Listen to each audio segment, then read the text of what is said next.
ठहर जा है माना, किधर जा रहे हो,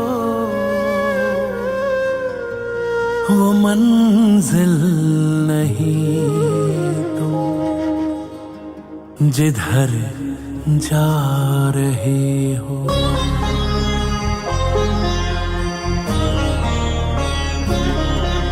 ठहर जा है माना, किधर जा रहे हो, वो मंजिल नहीं तुम जिधर जा रहे हो।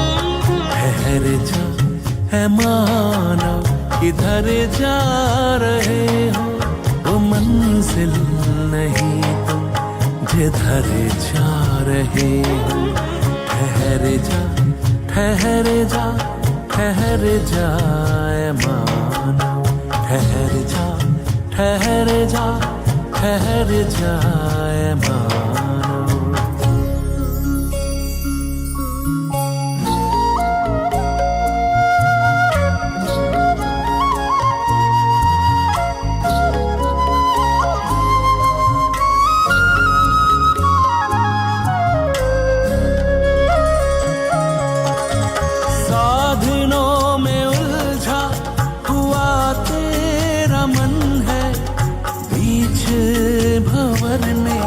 फंसा जीवन है,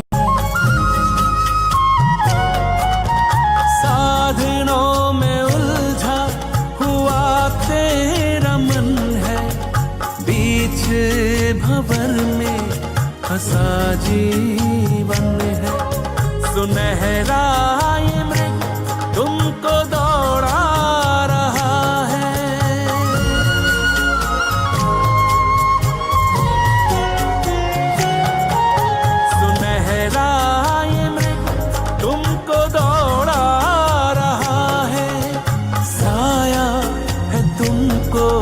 जो भरमा रहा है, भरमा रहा है। मिथ्या है मन को, मिथ्या है मन को क्यों बहका रहे हो, वो मंजिल नहीं तुम जिधर जा रहे हो। ठहर जा है मानव।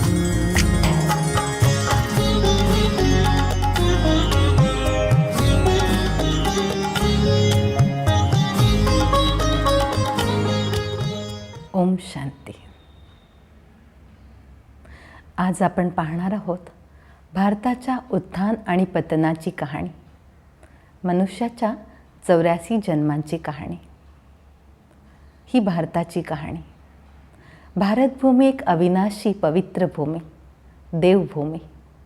या सृष्टिरूपी नाटकामध्ये अत्यंत महत्त्वाची भूमिका भारताची।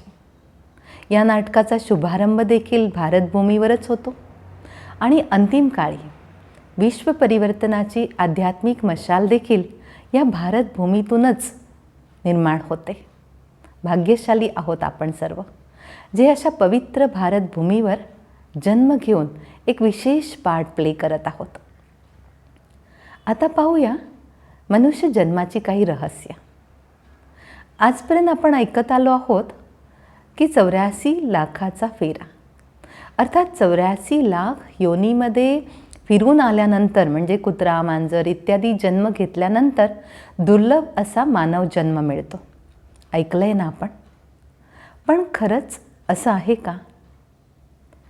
चला विवेकपूर्ण दृष्टीने याला समजून घेऊया। शास्त्रामध्ये या गोष्टी ज्या सांगितल्यात त्यामागे 2 सिद्धांत आहेत। एक, पाप कर्म केला तर जनावर योनीमध्ये जातो आणि पुण्याचं फळ मानव जन्म। आता पहिला सिद्धांत, पापाचं फळ जनावर योनी। मग आजच्या दुनियेत लोक पाप अधिक करतायत की पुण्य? नॅचरल आहे, पाप वाढत आहेत। मग जर पाप वाढत आहेत तर मनुष्यांची संख्या कमी व्हायला पाहिजे ना, कारण पाप करेल तर जनावर बनेल। पण असं काही घडताना आढळत नाही। मनुष्यांची संख्या तर वाढतच चालली आहे। हां, कधीकधी जनावरांची संख्या कमी होताना दिसते, पण पाप करूनही मानवांची संख्या वाढते. आता दुसरा सिद्धांत, पुण्याचं फळ मानव जन्म, दुर्लभ जन्म. याचा अर्थ असा असला पाहिजे की जितके पण मानव आहेत त्यांनी मागे काहीतरी पुण्य केलं आहे, म्हणजे ते सगळे सुखी असले पाहिजेत, कारण पुण्याचं फळ हे सुख असतं. पण असं आढळतंय का? आजचा मानव सुखी आहे का? कधीतरी असं वाटतं की या मानवापेक्षा जनावरं सुखी आहेत. ते रेसचे घोडे पहा, त्याच्यामागे किती माणसं काम करतात. स्पेशल डॉक्टर्स असतात, ट्रेनर्स असतात. कित्येक कुत्रे पहा, गाडीतून फिरतात, बिस्किट्स खातात. आणि मनुष्य नेहमी उद्याच्या चिंतेमध्ये. किंवा मानव असूनही जनावर योनीमध्ये नाही जात, पण जनावरांच्या क्वालिटीचं जीवन जगताना आढळतो. बघा बरं, कित्येक मनुष्य फेकलेल्या त्या अन्नावर जगतायत. कित्येक मनुष्य आज वय झालं आहे, ताकद नाही आहे, तरी काबाड कष्ट करून स्वतःचं पोट भरावं लागतं आहे. कित्येक ठिकाणी तुम्ही पाहाल अशाही वस्ती आहेत की आजूबाजूला घाणेरडे नाले आहेत आणि अशा त्या झोपडीसारखा एरिया जिथे किड्यामुंगीसारखं जीवन जगतायत. आज मनुष्य असूनही गाढवासारखं, कुत्र्यासारखं, किड्यामुंगीसारखं जीवन त्याला जगावं लागतं आहे. जनावर बनला नाही आहे, पण जनावरांच्या क्वालिटीचं जीवन हे कशाचं फळ आहे, ज्याला आपण कर्मसिद्धांतच म्हणतो, जो या लेसनच्या शेवटी आपण अधिक समजून घेऊया. कधीकधी एकाच वेळी जन्माला येणाऱ्या 2 मुलांच्या भविष्यात किती अंतर असतं. एखादा मुलगा लहान वयातच गरिबीत एखाद्या झोपडीत जन्माला येतो आणि अगदी बालपणापासून आपल्या प्राथमिक आवश्यकता पूर्ण करण्यासाठी पण त्याला संघर्ष करावा लागतो. आणि एखादा गोल्डन स्पून इन माउथ, अर्थात लहानपणापासूनच सर्व सुखसुविधा हात बांधून तयार असतात सेवेसाठी. मग एकाच वेळी जन्म घेऊन हे भविष्य वेगळं कशामुळे? नक्कीच कर्मांचा सिद्धांत. त्याचप्रमाणे जर तुम्ही टाटासारख्या हॉस्पिटलच्या बाल वॉर्डमध्ये चक्कर माराल ना, अतिशय भयानक परिस्थिती पाहायला मिळते.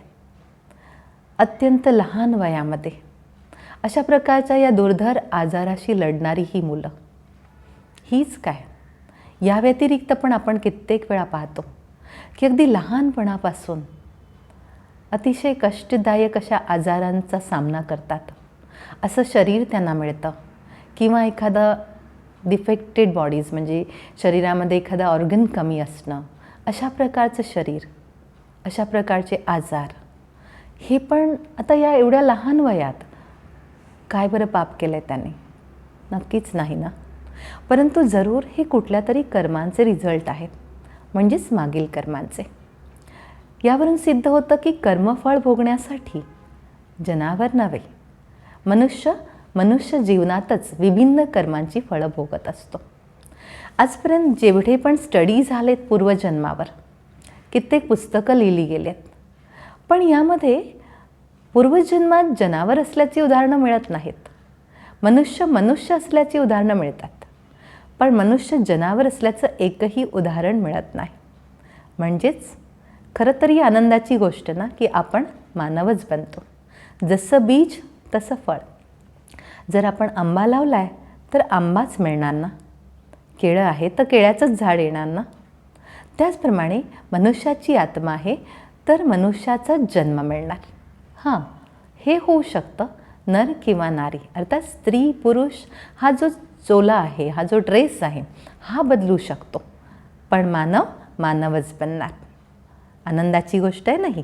हां, पण मानव जन्माच्या क्वालिटीमध्ये जो अंतर आहे, ते श्रेष्ठ क्वालिटीचं जीवन कसं मिळू शकतं हे आजच्या लेसनमध्ये आपल्याला पाहायचं आहे. आता पाहूया ही सीडी. भारताच्या उत्थान आणि पतनाची कहाणी सीडीच्या रूपात दाखवली आहे. ही 84 जन्मांची सीडी. प्रत्येक स्टेप, या सीडीमधली प्रत्येक पायरी ही जन्माची निशाणी आहे. सतयुगापासून ही कहाणी सुरू होते. हां, 84 लाख नाही, पण 84 जन्म जरूर आहेत. पूर्वीच्या काळी शास्त्र बाह्याट असायची. मुखोद्गत शास्त्रांमध्ये नक्कीच चेंजेस होतात. एकदा आम्ही एका ट्रेनिंगमध्ये गेलो होतो. त्या ट्रेनिंगमध्ये 4-5 व्यक्तींची एक लाईन होती. फर्स्ट व्यक्तीला एक स्टोरी वाचायला दिली. त्यांनी ती दुसऱ्याच्या कानात सांगायची, मग त्यांनी तिसऱ्याच्या कानात सांगायची, आणि लास्टला जेव्हा जो लास्टचा व्यक्ती ती गोष्ट सांगायचा ना, ती गोष्ट पूर्णतः बदलली होती. कथानक, पात्र सगळं काही बदलून गेलं होतं. आम्ही खूप हसलो होतो. 4-5 माणसांमध्ये जर गोष्ट बदलू शकते, कॅरेक्टर्स बदलू शकतात, तर वर्षानुवर्ष बाह्याट असलेले हे शास्त्र, पाठांतर असलेले हे शास्त्र अनेक मुख आणि अनेक कानातून पास होताना किती बरं बदलले असतील. त्याचप्रमाणे गुरूंनी सांगितलं लख 84. लख म्हणजे पहा. हे मानवा, तुझ्या 84 जन्मांची कहाणी पहा. लखचं झालं लाख 84. तर लाख नव्हे, परंतु 84 जन्मांची ही कहाणी, सतयुगापासून संगमपर्यंत. चला पाहूया. सतयुग, सुवर्णयुग, भारताचा सुंदर काळ. आणि या सुवर्णयुगात नाटकामध्ये पार्ट प्ले करण्यासाठी जी आत्मे परमधाममधून येतात, 100% पवित्र, सतोप्रधान, म्हणून त्यांना म्हटलं जातं 16 कला संपूर्ण, संपूर्ण निर्विकारी, मर्यादा पुरुषोत्तम, अहिंसा परमोधर्म. हां, असे हे सुंदर देवी देवता, लक्ष्मीनारायणचं राज्य. श्री राधेकृष्णच राजगादीवर बसल्यावर, अर्थात स्वयंवरानंतर, लक्ष्मीनारायण या नावाने ओळखले जातात. आणि म्हणून पहा, लक्ष्मीनारायणच्या बालपणची कोणती कथा मिळत नाही, आणि राधेकृष्णाचं मोठेपण काही वेगळं दाखवलं आहे. ॲक्च्युली स्टोरी एकच आहे. तेच राधेकृष्ण स्वयंवरानंतर श्री लक्ष्मी आणि श्री नारायण या नावाने ओळखले जातात. तर 16 कला संपूर्ण, अर्थात येथील मानवाच्या जीवनात नृत्य, नाट्य, संगीत अनेक प्रकारच्या कलांनी युक्त असं जीवन होतं. संपूर्ण निर्विकारी, विकार काय आहेत, काम, क्रोध, विकृती काय आहे, हे पण यांना माहीत नाही. अर्थात इतकी पवित्र दुनिया, जसं एखादं लहान मूल किती इनोसंट असतं, अशी ही दैवी दुनिया जी 100% पवित्र, संपूर्ण निर्विकारी, मर्यादा पुरुषोत्तम. जीवनामध्ये उत्तम मर्यादा आहेत. नीती, मर्यादा, संयम याला महत्त्व आहे. आणि अहिंसा परमोधर्म. अशा सुंदर अवस्थेमध्ये 1250 वर्ष. आणि बघा इथे स्टेप्स जे दाखवलेत ना, 1250 वर्षात फक्त 8 स्टेप्स, म्हणजे केवळ 8 जन्म. म्हणून कृष्णाष्टमी शब्द वापरतो. ॲक्च्युली राजगादीचा जो वारीस असतो त्याला त्याच नावाने ओळखलं जातं. जसं आपण ऐकलं होतं व्हॉइसरॉय द फर्स्ट, सेकंड, पहिला पेशवा, दुसरा पेशवा. अशा प्रकारे श्रीकृष्णाचे वंश, लक्ष्मीनारायणचे जे वंश आहेत, राजपुत्र जो आहे तो श्रीकृष्ण या नावाने ओळखला जातो. आणि ते 8 वंश चालतात. म्हणजे 1250 वर्षात प्रत्येक आत्मा केवळ 8 जन्म घेते. आणि त्यामुळे ॲव्हरेज आयुष्य जे आहे ते 150च्या वर आहे, दीर्घायू. आणि खूप काळापर्यंत शरीर पण खूप सुंदर साथ देतं. अत्यंत सुंदर आणि स्वस्थ शरीर 150 वर्षापर्यंत त्यांना उपलब्ध असतं. म्हणून याला अमरलोक पण म्हटलं आहे. अर्थात मरत नाही तसं नाही, परंतु पूर्णतः स्मृती आहे. 150 वर्षाचा काळ पूर्ण होतो, त्याला स्वतःला पण ही जाणीव होते की आता मला जायचं आहे, माझं नवीन शरीर तयार आहे. आणि खुशीनी, आनंदाने, जसं एखादा नवीन ड्रेस आपण आनंदाने घालतो, त्याप्रमाणे इथे मृत्यूला आनंदाने स्वीकार केलं जातं. आणि त्यांच्या मागील लोकही रडताना दिसत नाहीत, कारण निर्मोही आहेत. तिथे मोह, लोभ, कोणत्याही प्रकारची विकृती नाही.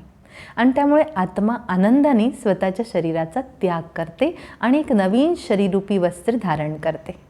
तशा प्रकारे 1250 वर्षामध्ये श्री लक्ष्मीनारायणचे 8 वंश चालतात.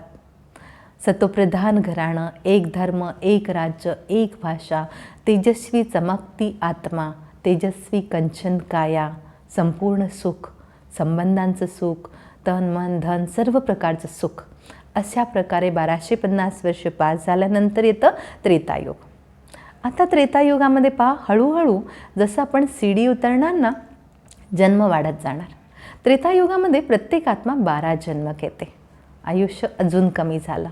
परंतु हा सेमीस्वर्ग, श्रीराम आणि श्री सीतेचं राज्य, आणि या राज्यातही धर्म, राज्य, सर्व प्रकारचं सुख आहे. 1250 वर्षाच्या या त्रेतायुगामध्ये पण संपूर्ण सुखाचा आनंद घेत हळूहळू आपण पुढे जातो. सर्वात महत्त्वाची गोष्ट जनसंख्या. सतयुगाच्या सुरुवातीला केवळ 9 लाख लोक इथे निवास करतात. हळूहळू संख्या वाढत जाते आणि त्रेता एंडपर्यंत 33 करोड होतात. म्हणून आपण म्हणतो 33 करोड देवता. बरोबर आहे ना. इथली जनसंख्या, इथल्या लोकांना देवी देवता म्हणूनच ओळखलं जातं. तशा प्रकारे 33 करोडच जनसंख्या असते. आणि असं करता करता जेव्हा सतयुग आणि त्रेतायुग 2500 वर्ष पूर्ण होतात, त्यानंतर सुरू होतं द्वापरयुग. द्वापरयुगापासून जनसंख्या पण वाढत जाते. द्वापरयुग, ताम्रयुग, कॉपरयुग या युगामध्ये बऱ्याचशा गोष्टींचा आरंभ होतो. हळूहळू जनसंख्या वाढत जाते. परमधामावरून ॲक्टर्स येतच आहेत आणि पूर्वीचे अभिनेते तर इथे आहेतच. या 1250 वर्षात आत्मा 21 जन्म घेते, म्हणजे आयुष्य अजून कमी झालं. या काळामध्ये हळूहळू रावणाचा आरंभ. वरती आपण पाहिलं सतयुग, लक्ष्मीनारायणचं राज्य, त्रेता, रामसीतेचं राज्य. हां, पण एक नवीन इतिहास आम्ही तुम्हाला सांगू इच्छितो. जिथे कृष्ण होता पण कंस नव्हता, इथे राम होता पण रावण नव्हता. तुम्ही म्हणाल मग हे रावण, हे कंस कुठून आले? यांचा आरंभ होतो द्वापरयुगापासून. प्रत्येक स्त्री पुरुषामध्ये 5-5 विकारांची वृद्धी होते. आत्मा विकृत व्हायला लागते. म्हणून स्त्रीमध्ये 5 आणि पुरुषामध्ये 5 असा 10 तोंडाचा हा रावण दाखवला जातो. रावण कोणी ऐतिहासिक व्यक्ती नाही, ही एक शक्ती आहे, विकृतीची शक्ती, आत्म्यामध्ये आलेल्या विकृती. तर हे रावण राज्य द्वापरपासून सुरू होतं. कंससारखे मामा पण इथूनच सुरू होतात. यापूर्वीची जनता जी होती ती अत्यंत दैवी संस्कृती होती. द्वापरयुगामध्ये आत्म्यामध्ये विकृती वाढतात. अशा प्रकारे आत्मा हळूहळू विकर्म करायला लागते.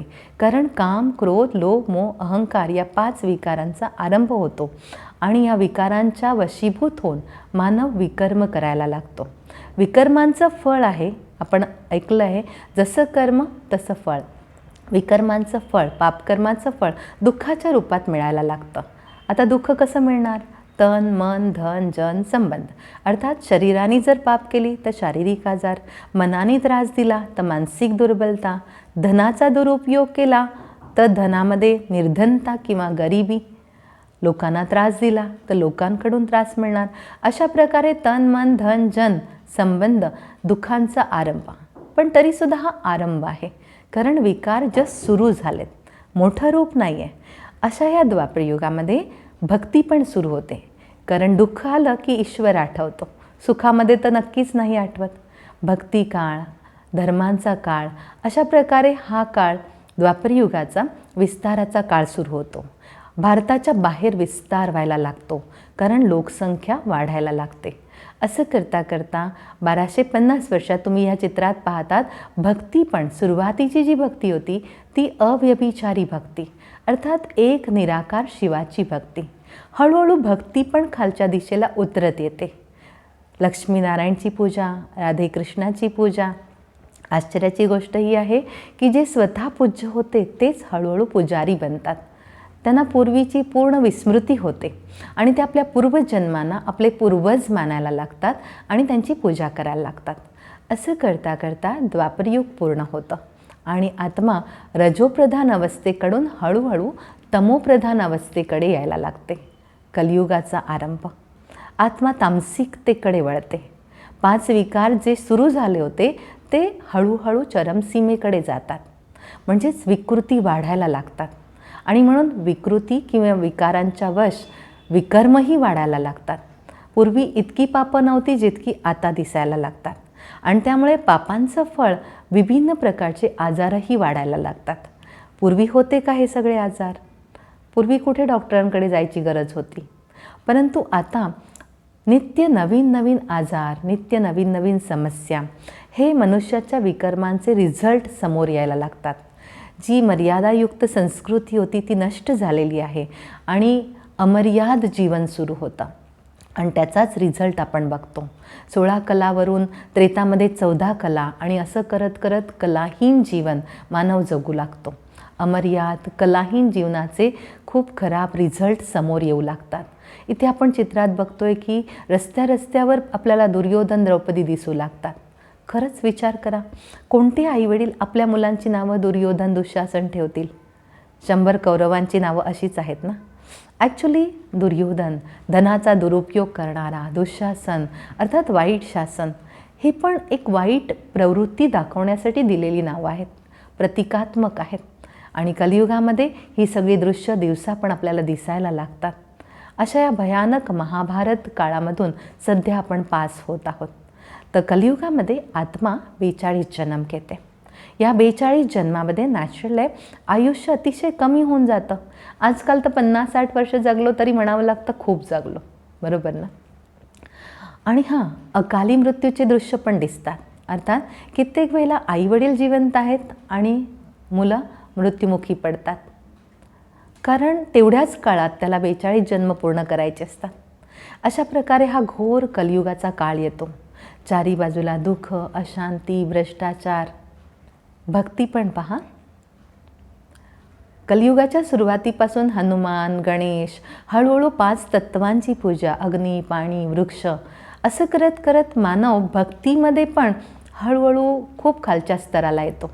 आपण गणेशोत्सव, नवरात्रोत्सवच्या दिवसांमध्ये पाहतो, लोक जागरण करतात. अशा प्रकारची गाणी वाजवली जातात की एखादा सभ्य व्यक्ती तिथे उभं राहणं पसंत करणार नाही. कित्येक वेळेला रात्री समोर जुगार खेळत पण जागरण करतात. मूर्तीच्या विसर्जनाची दृश्य तर खूपच भयानक असतात. 8 दिवस त्या मूर्तींच्या पायांवर आपलं मस्तक होतं, पण 8 दिवसानंतर जे विसर्जनाचं दृश्य असतं ते किती खराब असतं. अशा प्रकारे भक्ती पण हळूहळू खालच्या दिशेला अर्थात तमोप्रधान अवस्थेला पोचते.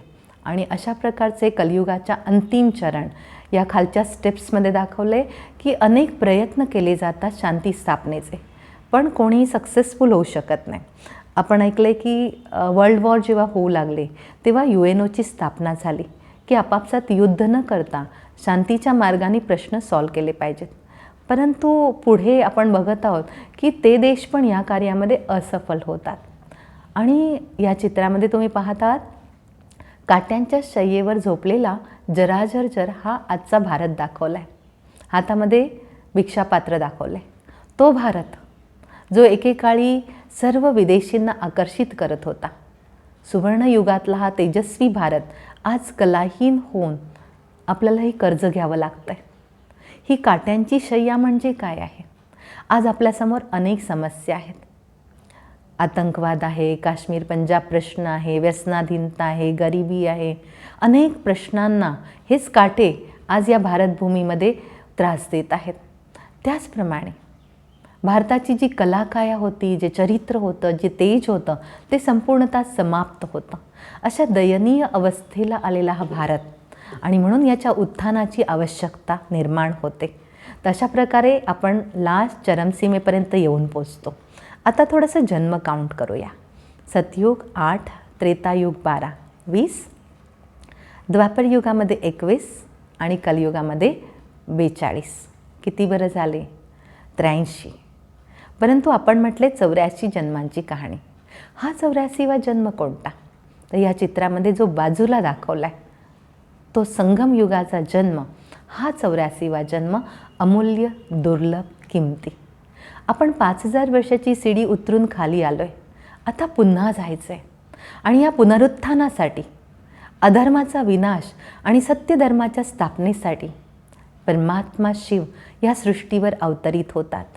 प्रजापिता ब्रह्माच्या माध्यमातून, ज्ञान आणि योगाच्या माध्यमातून पुन्हा सतयुगी सृष्टीची स्थापना होते. तो हा काळ, संगम युगाचा काळ. उतरलोय सीडीनी पण चढणार आहोत लिफ्टनी. हां, ही बाजूला लिफ्ट दाखवली आहे. ईश्वरीय मदत ही खूप मोठी लिफ्टचं काम करते, कारण तमोपासून सतो बनणं हे खूप चॅलेंजिंग काम आहे आणि यामध्ये परमात्म्याची मदत कामाला येते. हा जन्म दुर्लभ, हा जन्म नवीन. जसं एखादा व्यक्ती खूप वाईट मार्गाला चालत असेल आणि त्यातून जेव्हा तो मुक्त होतो तर आपण म्हणतो ना की याचा नवीन जन्म झाला. एखादा ॲक्सिडेंटमधून वाचतो तर आपण म्हणतो याचा नवीन जन्म झाला. किंवा एखाद्या दुर्धर आजारातून बाहेर पडतो तरी म्हटलं जातं हा नवीन जन्म. त्याचप्रमाणे द्वापर आणि कलियुगापासून विकारग्रस्त असलेले आपण मानव परमात्म्याच्या संपर्कात येऊन आपल्या जीवनामध्ये एक परिवर्तन घडवतो. भोगी जीवनापासून योगी जीवनाकडे आपला प्रवास सुरू होतो. एक तेजस्वी जीवन आपल्याला प्राप्त होतं. शरीर जुनं पण जन्म नवा. आणि म्हणून याला आध्यात्मिक जन्म म्हटलं जातं, तेजस्वी जन्म म्हटलं जातं. याला ब्राह्मण जन्म असंही म्हणतात, कारण ब्रह्माद्वारा प्राप्त असा हा जन्म. ॲक्च्युली हा जन्म दुर्लभ, दुर्मिळ, अमूल्य. कारण या 84 जन्माच्या कहाणीमध्ये ह्या जन्मामध्ये खूप मोठं परिवर्तन आपल्यामध्ये घडतं. तशा या आध्यात्मिक जन्माद्वारा त्याग, तपस्या आणि सेवेच्या माध्यमातून पुन्हा देवपदाला आपण प्राप्त करतो. म्हणून इथे दाखवलं आहे की कलियुगाच्या अंती पुन्हा तपस्या करताना ही तपस्या, हे तेज याद्वारा सतयुग येतं. तसा हा दुर्लभ जन्म आजपासून ॲक्च्युली 7 दिवसाचा कोर्स म्हणजे एक नवीन आध्यात्मिक जन्माची सुरुवात. तर तुम्हाला आपल्या या डेट लक्षात ठेवायच्यात की ज्या दिवशी हा कोर्स आपण पूर्ण करतो त्या दिवसापासून आपला हा नवीन जन्म, एक संकल्प घेतो आपण की हां, आता मला माझं जीवन अशा प्रकारे जगायचं आहे. घेणार ना असा नवीन संकल्प. तर या नवीन जन्माच्या शुभेच्छा तुम्हाला. तशा प्रकारचा दुर्मिळ जन्म संगमयुगाचा. आणि पुन्हा या जन्मामध्ये नाटकाचा अंत. या अंताबरोबर जुळलेली आहे कर्मांची कहाणी. कारण अंतिम काळी आपल्या सर्व कर्मांचे, द्वापरपासून केलेल्या सर्व विकर्मांची फळं समाप्त करून आत्मा पुन्हा तेजस्वी बनून परमधामाला जाते. आता थोडक्यात पाहूया या कर्मकहाणीला. कर्मांचं आणि जन्मांचं खूप कनेक्शन आहे. जसं बघा, एखादं घर घ्यायचं असेल तर स्टेशनच्या जवळ की लांब, कुठल्या एरियात, किती मोठं, 1 BHK 2 BHK, हे सगळं कशावर डिसाईड होतं? आपल्या बजेटवर, बरोबर ना? त्याचप्रमाणे त्या घराचं डेकोरेशन गरीब असेल तर तशा प्रकारे करेल, श्रीमंत असेल तर तशा प्रकारे करेल. या सर्व गोष्टी आपल्या बजेटवर डिसाईड करतात. त्याचप्रमाणे आत्म्याचं जेवढं बजेट असेल तशा प्रकारचं शरीर तिला उपलब्ध होतं. कारण शरीर हे आपलं घरच आहे. मग ते घर कोणत्या एरियात, अर्थात कोणत्या फॅमिलीमध्ये.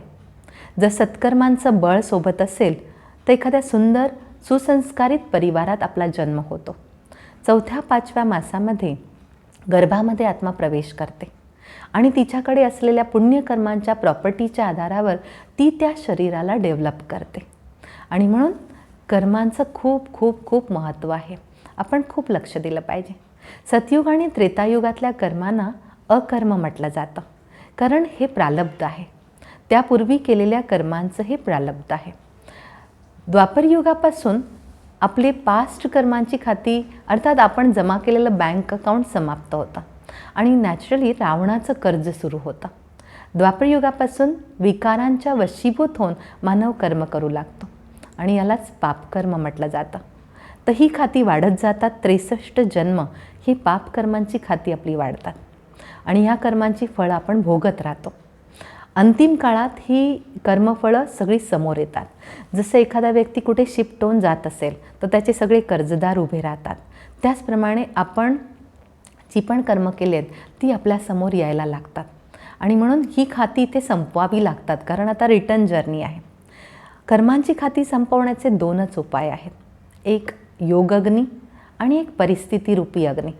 जसं सोनं अग्नीमध्ये टाकून चमकवलं जातं, त्यातला कचरा जाळून टाकला जातो, त्याचप्रमाणे आत्मा परिस्थितीरूपी अग्नीमध्ये किंवा योग अग्नीमध्ये दग्ध करते आपल्या पापांना. म्हणजेच प्रेमाने किंवा मार खाऊन सुधरावं जरूर लागतं. तर योग अग्नीमध्ये ईश्वराच्या चिंतनामध्ये स्वतःला तेजस्वी बनवणं आणि आपल्यामधील विकर्मांना दग्ध करणं हे संगमयुगाचं श्रेष्ठ कर्तव्य असतं. आणि त्याचवेळी बाजूला तुम्ही पाहत आहात कलियुगाचा हा महाविनाश, महाभयंकर महाविनाश आत्म्याच्या कर्मांच्या फळांना चुकतू करायला कारण बनतो. या विनाशाच्या अग्नीमध्ये आत्मा जी तमोप्रधान झालेली आहे ती पुन्हा सतोप्रधान बनते. कर्मसिद्धांताला समजून घेण्यासाठी 1-2 एक्झाम्पल देते. ईसाई धर्मामध्ये एडगर केसी नामक एक व्यक्ती होऊन गेला, जो ट्रान्समध्ये जाऊन सुरुवातीला काही मेडिकल प्रॉब्लेम्स सॉल्व करायचा. म्हणजे मानवी शरीरामध्ये असलेले काही असे आजार जे कित्येक वेळेला डॉक्टर्सना पण मिळायचे नाहीत, ते हा व्यक्ती सांगू शकत होता. हळूहळू तुम्ही नेटवर पण पाहू शकता, खूप अभ्यासपूर्वक रीतीने त्यांनी अनेक घटना सॉल्व केल्या. हळूहळू एडगर केसीद्वारा जे कथन समोर यायला लागलं ट्रान्समध्ये, त्यातून काही व्यक्तींचे पूर्वजन्म आणि पूर्वकर्मांचे रिझल्ट समोर येऊ लागले. कर्मसिद्धांत खूप सुंदररित्या स्पष्ट झाला. त्यापैकी 1-2 एक्झाम्पल. एक स्त्री जिचं शरीर खूपच विचित्र, खूप स्थूल आणि त्रासदायक अशा प्रकारचं शरीर तिला मिळालेलं होतं. खरं तर लोक थोडासा उपहास उडवायचे तिला पाहून. तिला खूप वाईट वाटायचं. ती केसीशी कॉन्टॅक्ट करते. केसी ट्रान्समध्ये जाऊन तिचा 5 जन्म जेव्हा पाहतो, तेव्हा हे लक्षात येतं की ही महिला काही जन्मापूर्वी एक सुंदर ॲथलेटिक प्लेयर होती. अत्यंत सुंदर आणि सशक्त शरीराची मालकीण होती, परंतु रूपगर्विता होती. आणि त्याचा रिझल्ट, त्या रूपाचा अभिमान, ती अनेकांना हसायची, उपहास उडवायची ज्यांचं अशा प्रकारचं डिफेक्टेड शरीर असेल. आज या जन्मात त्याचं रिटर्न तिला मिळताना दिसत होतं. आणि म्हणून कर्मफळाचा हिशोब हा खूप गुह्य असतो. एखादं चांगलं कर्म मनामध्ये वाईट भावना ठेवून जर केलं तर नक्कीच त्याचा रिझल्ट जो असतो तो चांगला नाही तर वाईटच येणार. इवन कलियुगाच्या अंताला आपले जे जन्म किंवा आपली फॅमिली जी आहे ती पण या कार्मिक अकाउंटवर आधारितच असते.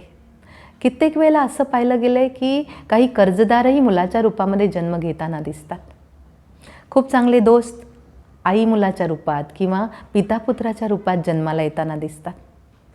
कित्येक वेळेला कुठल्याही रूपात आपण एकत्र येतो, पण मागील जन्माचे कर्मांचे हिशोब आपण चुकतू करत असतो. आणि म्हणून या संगमयुगात परमात्मा आपल्याला श्रेष्ठ कर्मांचं ज्ञान देतो. ईश्वराच्या मतावर, ईश्वराच्या आठवणीत केलेली कर्म ही श्रेष्ठ कर्म असतात. ही श्रेष्ठ आणि पुण्यकर्म खूप श्रेष्ठ भाग्य बनवतात. तर संगमयुगामध्ये आपल्याला 2 कामं करायची आहेत.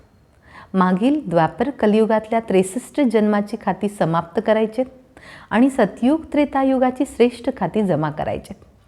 तशा प्रकारचं हे कर्म श्रेष्ठ बनवणारं युग. तर ह्या युगामध्ये खूप काही घडत आहे. ही लिफ्ट श्रेष्ठ कर्मांची लिफ्ट आहे आणि यामध्ये परमात्म्याची साथ आहे.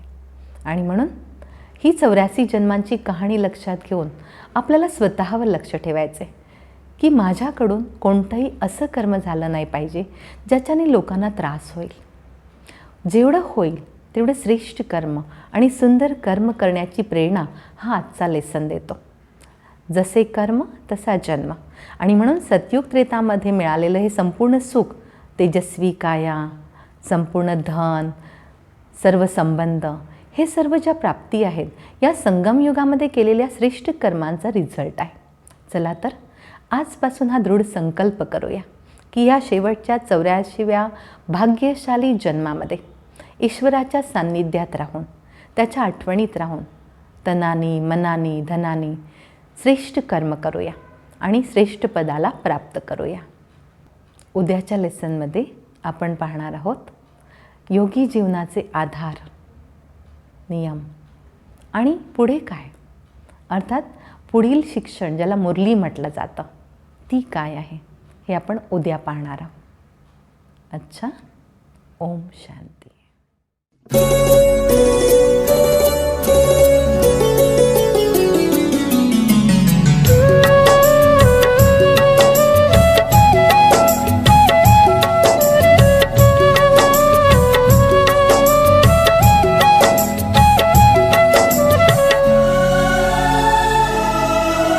कर्म हमारे श्रेष्ठ बनेंगे, कर्म हमारे श्रेष्ठ बनेंगे जब हम खुद पर गौर करेंगे। कर्म हमारे श्रेष्ठ बनेंगे जब हम खुद पर गौर करेंगे।